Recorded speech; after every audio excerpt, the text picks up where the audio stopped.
ใช่หลอดข้ามง่ายหลอด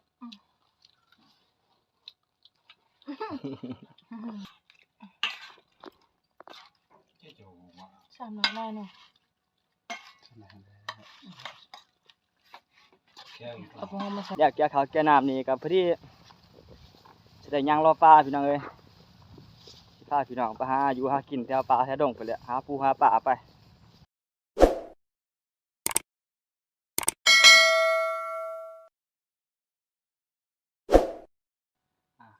กราบสบายดีสวัสดีพ่อแม่พี่น้องเมื่อสุขคนเด้อพี่น้องเลยทางภายในและก็ต่างประเทศพี่น้องที่เข้ามาเบิ่งมาชมคลิปปาวันก็อย่าลืมกดติดตามให้กำลังใจเด้อพี่น้องเลยเพื่อเป็นกำลังใจเฮ็ดคลิปต่อไปพี่น้องก็มื้อนี้ก็อยู่ให้อยู่นาคือเก่าพี่น้องเลยก็มาเกี่ยวข้าวเป็นมื้อสุดท้ายของเกี่ยวข้าวปีนี้พี่น้องเลยก็ยังให้อยู่ให้หนึงพี่น้องคาดว่าสิซ้ำมื้อนี้พี่น้องเลยเกี่ยวข้าวมาก็ได้อยู่10ปลายกว่าวันแล้วพี่น้องก็ยังข้าวอยู่ให้หนึงยังข้าวเจ้าพี่น้องเลยว่านี่เกี่ยว3ให้ข้าวเจ้ามื้อนี้ก็สิมาซ้ำให้หนึงพี่น้องเขาก็ลงท่าได้มี6คนพุ่นนี่เกี่ยวข้าวพี่น้องเลยเฮ้ยเมื่อยหลายพี่น้องก็ประมาณอยู่10ปลายวันกว่าวันพุ่นล่ะแต่เกี่ยวข้าวมานี่คันว่าเพิ่นอยู่บ่เขาก็คือสิแล้วแต่ดนแหละพี่น้องเอ้ยก็อย่าลืมกดติดตามให้กำลังใจเด้อพี่น้องเด้อไปเกี่ยวข้าวไปนี่พี่น้องเอ้ยข้าวที่ว่าเกี่ยวแล้วผ่านมาพอดีเต็มกำลังเฮือนเลยพี่น้องปีนี้คาดว่าก็ได้หลายอยู่ได้หลายกว่าปีอยู่พี่น้องเกี่ยว10ปลายก่อน4คนหาคนเกี่ยวแล้วก็มีหมู่บ้านมาซื้อมื้อนึงก็มีพี่น้องหมู่คู่มาช่วยก็พี่12คน11คนอันนี้ก็อีกรอบนึงพี่น้องนี่เขานิยามวัดพี่น้องเลย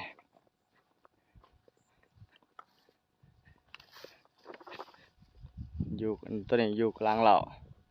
แล้วมันอยู่กลางเที่ยงเต็มกลางเที่ยงกันไปเกี่ยวเขาพี่น้องเลยเขาก็ลงเกี่ยวถาละ6คน5คน6คนเพิ่งหาเอง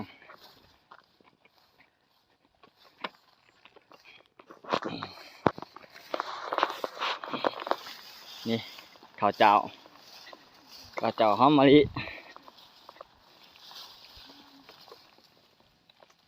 งามขนาดข้าวเจ้ามีเกี๊ยวหวานนี่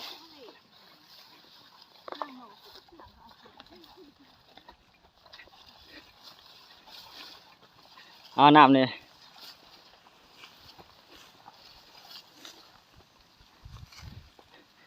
อยากกินได้น้ำจะได้เป็นลมในกลางให้หน้ารถไทยและแกเมื่อ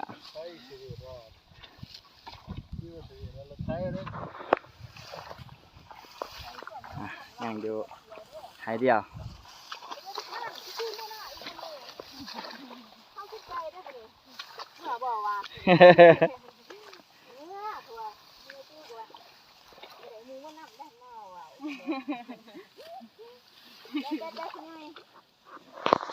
สำเร็จพี่น้องเลยสำเร็จเช็ดชิ้นการเก็บเกี่ยวเขาหน้าปีนี้พี่น้องโอ้แล้วเรียบร้อยละนี่ให้ชุดถ่ายสำเร็จเช็ดชิ้นมื้อนี้โอ้12วันพี่น้องเลยเกี่ยวเขาเมื่อยจะอยากตายพี่น้องกาสิแล้วแต่ตะเกียวอยู่แล้วแต่ปั้นนี่ก็สิบ่ทันได้ปั้นง่ายดอกพี่น้องเพราะว่าน้ำหน้ายังลายอยู่พี่น้องเอ้ยนี่เด้พี่น้องน้ำยังลายอยู่รถปั้นก็สิเข้ามาบ่ทันได้ดอกเพราะว่ามันย้ำติดลมอีกประมาณอยู่2 ทิศพุ่นละเพื่อดินมันสิแห้งถ้าว่าฝนบ่ตกง่ายก็ประมาณ2 ทิศคันฝนเช้าเลยก็ประมาณ2 ทิศพุ่นละยังสิได้ปั้นพี่น้องเพราะว่าน้ำหน้ายังลายมันหยาดรถติดลมรถปั่นเข้ามาบ่ได้พี่น้องเลยโอ้ยเมื่อยพี่น้องสำเร็จ สุดท้ายก็สำเร็จพี่น้องเอ้ยโอ้ยยากกับข้าวกับน้ำคันว่าบ่เฮ็ดเยอะก็บ่มีข้าวกินพี่น้องเอ้ยหาเงินบ่เก่งเนี่ยเฮ็ดไร่เฮ็ดนาเอาดีกว่าสิหาเงินซื้อข้าวนี่ก็บ่ไหวดอกเพราะว่าเฮาก็บ่มีอาชีพเฮ็ดที่สำคัญแน่แล้วแก่ข้าวแก่น้ำนี่ก็พอดีสิได้ย่างรอปลาพี่น้องเอ้ยสิพาพี่น้องไปหาอยู่หากินแถวป่าแถวดงไปแหละหาปูหาปลาไปพี่น้องจะได้กับพากติดตามและให้กำลังใจด้วยพี่น้องย่างถึงมื้อเที่ยงพี่น้องมื้อนี้เฮ็ดมาเพียกินพี่น้องเอ้ยมื้อสุดท้ายนี่ต้องกินแนวแซ่บๆเนี่ย กินปูกินปลาหลายแล้วก็บ่อยากละ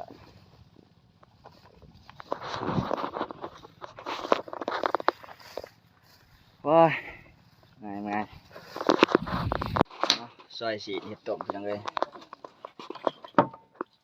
ต้มสีต้มใส่เฟียพี่น้องโอ้ย มีน้อยเอ้ย โล60อันลูกกี้ อันนี้ก็ กระดูกสวง มาเพียกิน มันหลาย เป็นลาบชิ้น มาอยู่อันนี้กิโล80ยังใหม่ แบ่งพอครัวมีครัว คือฉลาดที่โกง อันนี้เมื่อยเรียกเมื่อยแต่กินได้เสียบๆหน่อยจะหน่อยสักบาทหนึงด้นเราบ่ได้กินพี่น้องเอ้ย พี่น้องเอ้ย น้ำทะเล2ไหลเข้าไปกินกันยายจะกินสิควรไปซื้ออยู่ตลาดรัก3คนเดียว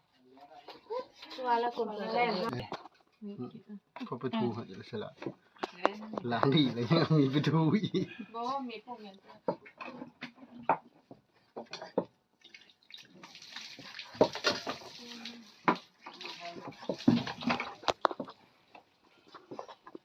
มาพูดแล้วลวง พอหรือวะ เขาอยู่กลาง ซอยสีมาเพียพี่น้องเอ้ยเอ้าเพียขั้ว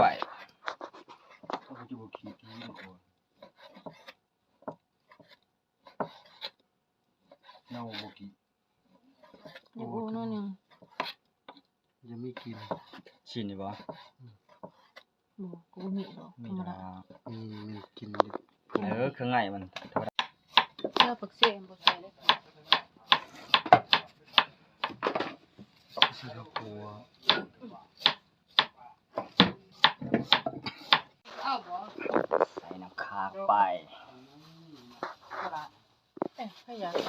อ้าวบ่ดอกแข็ง ถ้าไปจำใจจำมันเป็นแนวมัน เอาไว้มื้อนี้ตัวไว้ ใส่น้ำเพีย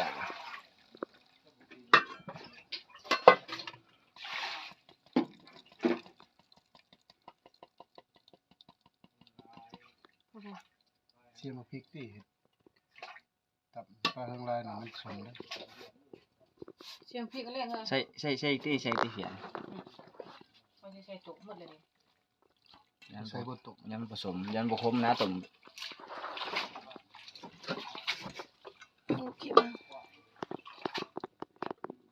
เอาไปต้องใส่หันโล เรื่องจะไปใส่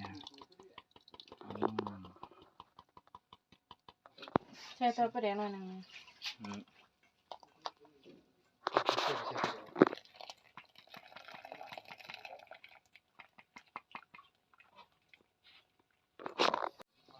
ซอยข้างในเป็นยังไงน้ำเพียใส่ข้างในน้ำจะหน่อยแสบโลดไปนี่ ใช่บ่มั้งตัวนี้ครับ เชียงอย่างว่ามันหมดก่อนแล้วสาวจะกินข้าวแสบหลาย ใช่มั้ย จริงๆจะไปผัดเขา ยำเขา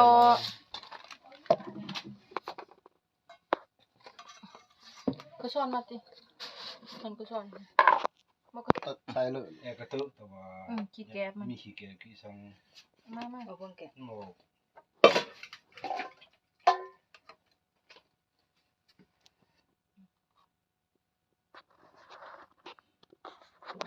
คนหลาบสูตรอัตตปื้อได้นี่ พอบ่ พอแล้ว ก็แล้วบ่มักนัวปานใดหรอก คน ใส่ปลาแดกดิบ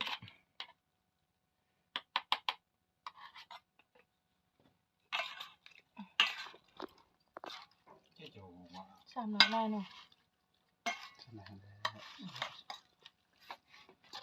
เอาพวกเขามาใส่ที่ แซมหลัง มึงอยากคักน้ำ3น้อยได้ คุณมากขึ้นมากน้อย มือสิทงอย่างว่า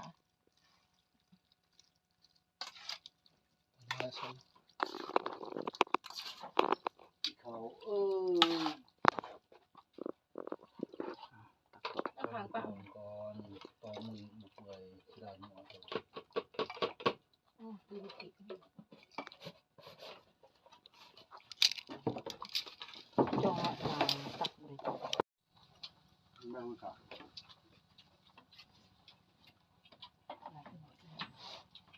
อันนั้นติมากอันนั้น พริกวะ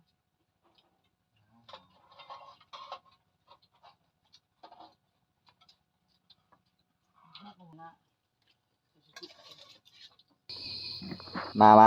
พี่น้องกินข้าวนำกันพี่น้องเอ้ยแซ่บๆมาเพียมื้อนี้มาแซ่บกันพี่น้องเอ้ย ก็ชอบคือฮะชีดมาว่าเดือนคือว่า กินข้าวทอดสีน้ำดำแนะนำเนี่ย แต่ทอนที่มากินหลานนะก็ชื่อว่างั้นว่าไอ้แม่ก็ได้เว้ย มี มี แต่ แต่ ง ง อ อน น ชี ฉี ด ดเองก็มีอันกระดูกค่ะฉีดป้ายผ่าไม่ ทำ มี ไมบ่ เนาะนั้นเป็นหมดเรามากินได้ ซื้อชิ้นมาน่ะ เขากินเสือไปเสือเขาหายกิน แม่หมูแล้วพอเซจานบ้านเว้นทำหาก็เท่งถอดแม่ดำดีเสียแม่ทำ แสดงว่าที่บ่มีกงกิน ใช่ ไอ้เพื่อนอยากคิดถึงต้องคิดถึงบ่สัน แสดงว่า แม่หมูชื่อว่า ทำดีๆว่าเป็นกาแฟกระทิมแซ่โต๊ะมันโซช่างคิดว่าไผอยากตีกิน คนเอาออกไปใช่ไหมบ่มีคงกิน เขาเคยกินละลายมันก็เบิด เนี่ย นี่หมูในตะเวนนั่นซื้อก็จะสอบ ขนาดมีเงินอีกคนว่า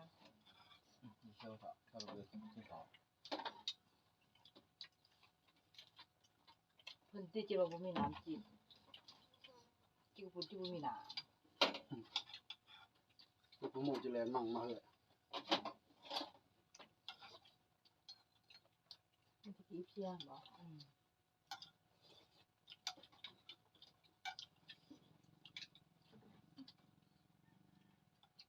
มีถ้วยให้หมอมากิน วันก็ยังไง รถผลไม้ รถดัง ขนาดบ่ นะมากกว่า แต่ จะเกลือคนที่บ่มา พี่ฟังเขา เสือเลย ก็มาอยู่ละไม่กลัว เอาไว้มาที่นี่มาสิบ่ได้กินสุราเฮ็ดเมื่อไหร่ของจงเป็นจง มาบ่ว่าฟังแต่คนบอก เราจะกินผาพังจะกินผา กินผาแต่ก็จงไผเนาะ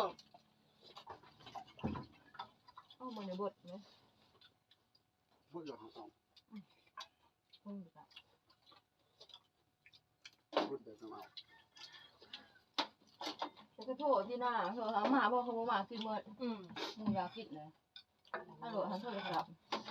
จง ถามอ้วนแล้วของ ใช้ กิ ประ น เดี๋ยวคืนลงไป ของกินเรือมันไม่สิแสบด้วยนี่ของกิน พอดีหน่วงอะไรเนี่ย จงก็จงแล้วเขาเป็น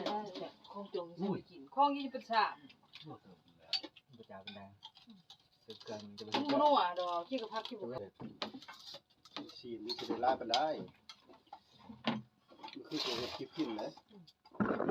ตัวอย่าง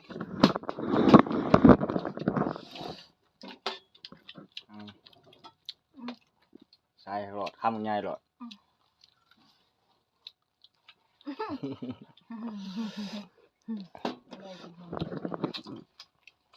ข้าวไก่